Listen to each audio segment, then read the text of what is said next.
ऐसे ही जो गुनाह से तौबा करके फिर गुनाह की तरफ न जाए, ऐसी तौबा करने वाले को अल्लाह अपना वली बना लेता है। इन्नल्लाह युहिब्बुत तव्वाबीन, बेशक तौबा करने वालों को अल्लाह अपना महबूब बना लेता है। कोई तौबा करे, कभी तौबा करे, तौबा का दरवाजा खुला है, खुला है। कब तक खुला है? जब तक रूह हलक में नहीं अटक जाती तब तक तौबा का दरवाजा खुला है। लेकिन जब मौत आएगी, रूह हलक में अटक जाएगी, तौबा करोगे, फिर तौबा का दरवाजा आपके लिए बंद हो जाएगा। एक मजजूब बुजुर्ग थे, मजजूब ऐलान करते थे, लोगों अल्लाह से सुलह कर लो, लोगों अल्लाह से सुलह कर लो, लोगों अल्लाह से सुलह कर लो।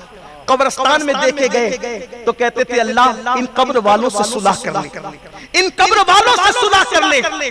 लोगों ने कहा बाबा बस्ती में अलग कहते हो, कब्रिस्तान में अलग कहते हो। तो कहा कि जब तक इंसान जिंदा होता है, जिंदा इंसान, अल्लाह उससे कहते हैं बंदे तौबा कर, मैं तुझे माफ कर दूंगा। लेकिन जब इंसान मर कर अजाब में गिरफ्तार हो जाता है तब बंदा कहता है तौबा तौबा, अल्लाह कहता है अब तौबा का दरवाजा बंद हो गया। बल्कि मेरा अल्लाह तो इतना प्यार करता है मेरे अजीज भाई, बिलखुसूस मेरे जवानों, जवानी की तौबा अल्लाह को बहुत पसंद है। जब कोई जवान तौबा करता है तो 40 दिन तक आसमानों में नूर की किंदील, सुभान अल्लाह, 40 दिन तक नूर की किंदील जलाई जाती है आसमानों में। फरिश्ते एक दूसरे से पूछते हैं किंदील क्यों है? तो जवाब मिलता है आज एक जवान ने तौबा की थी, उस खुशी में नूर की किंदीलें रोशन की गई है। आओ हर रात आखिरी पहर, रात के आखिरी हिस्से में मेरा अल्लाह अपने बंदों के दरवाजे दिल पे दस्तक देकर कहता है रात के पापियों, रात के गुनहगारों, सुबह होने से पहले पहले तौबा कर लो ताकि मैं तुम्हें माफ कर दूं। और हर रात दिन को असर के वक्त सूरज गुरूब होते वक्त अल्लाह अपने बंदे से कहता है मेरे बंदो, ऐ दिन के गुनहगारों मुजरिमों, आओ तौबा कर लो ताकि मैं तुम्हें माफ कर दूं।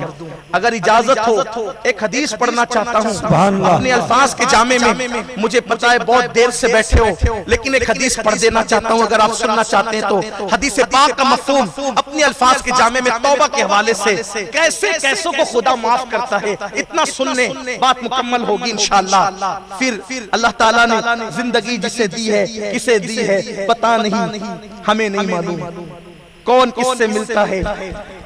गालिब कहते हैं आह को चाहिए एक उम्र असर होने तक, कौन जीता है तेरी जुल्फ के सर होने तक। खुदा जाने किसकी जिंदगी कितनी है, लेकिन मेरे दिल का दर्द अल्लाह करे किसी के दरवाजे दिल पे दस्तक हो जाए। मुसलमान जवानों, कीमती सरमाया हो तुम अपनी कौम का, गुनाह से निकल जाओ, तौबा कर लो, अपनी कौम के लिए कुछ करो, कुछ पढ़ो, कुछ तरक्की करो। अगर तुम इसलिए तिजारत करोगे ना कि मैं खुद मालदार बनकर गरीब की मदद करूंगा, तो तुम्हारा तिजारत करना भी इबादत है। तुम इसलिए पढ़ोगे ना कि पढ़ के अपनी कौम का नाम रोशन करूंगा, तो तुम्हारा फिजिक्स पढ़ना, साइंस पढ़ना भी इबादत बन जाएगा। नियतों पर दारो मदार है, अपनी कौम के लिए कुछ करो। शराब के अड्डों पे जाकर कौम को बदनाम करने के सिवा तुम्हें कुछ नहीं मिलेगा। लोग तो तुम्हें जलील देखना चाहते हैं ना, ऐसा मत करो। खुदा के लिए पलटो, अब अल्लाह की तरफ पलटो। मेरे अल्लाह की चादर रहमत में बड़ी उसरतें हैं, अरे बल्कि नबी की चादर रहमत का हाल ये है कि जुर्म खुलते जाएंगे और वो छुपाते जाएंगे। अल्लाहु अकबर, अल्लाहु अकबर। आओ एक बात कहता हूँ, तौबा करने वाले की रसूलुल्लाह का दरे पाक है, रसूलुल्लाह का दरे पाक है, मुस्तफा करीब का दरे अक़दस है। और उस दरवाजे पर एक जवान अपने सर पे खाक डाल रहा है। हदीस पाक को अपने अल्फाज के जामे में मैं पेश कर रहा हूँ बतौर मफ़हूम। एक जवान दरवाजे रसूल पे बैठ के, दरे रसूल पे बैठ के अपने सर पे खाक डाल रहा है।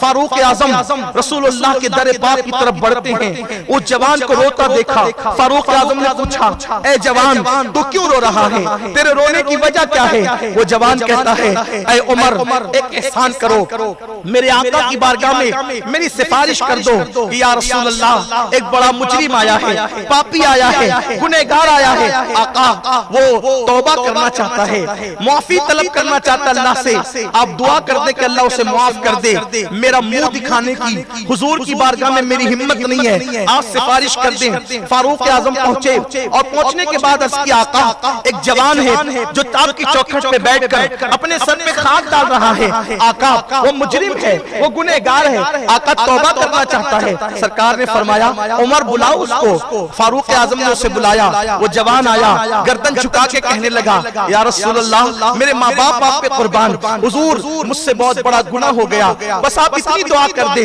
अल्लाह मुझे माफ कर दे, अल्लाह मेरी मगफिरत फरमा दे।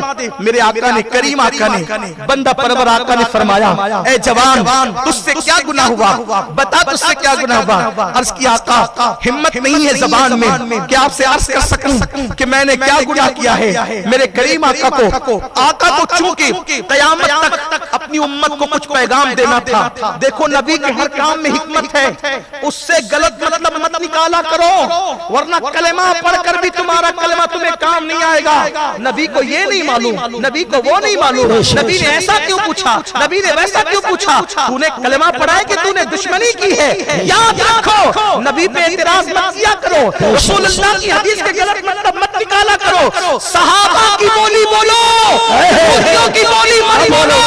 यहूदी बोलते थे, मुनाफिक बोलते थे, इन्हें क्या मालूम है, इन्हें तो कोई खबर नहीं है, हम इनका मजाक उड़ाते हैं। ये मुनाफिकीन और यहूदी की बोली थी और सहाबा की बोली ये थी, वल्लाहु व रसूलुहु आलम, अल्लाह सब जानता है और उसकी अताअत का रसूल जानता है।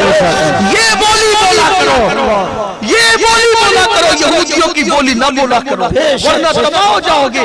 तो मैं अर्ज कर रहा था, हुजूर को पैगाम देना था क़यामत तक उम्मत के लिए, तो मेरे करीम आका ने, क्योंकि पूछना कभी कभी किसी को पैगाम के लिए होता है, न पूछा जाए तो पता कैसे चलता। अगर आका कह देते जा मैंने तेरी दुआ की, अल्लाह माफ कर देता, फिर ये उन्वान कैसे बनता किसी तकरीर का, किसी किताब में ये तहरीर कैसे आती। एक आया माफी मांगा, माफ हो गया, क्यों माफ हुआ, क्या हुआ, कुछ भी नहीं।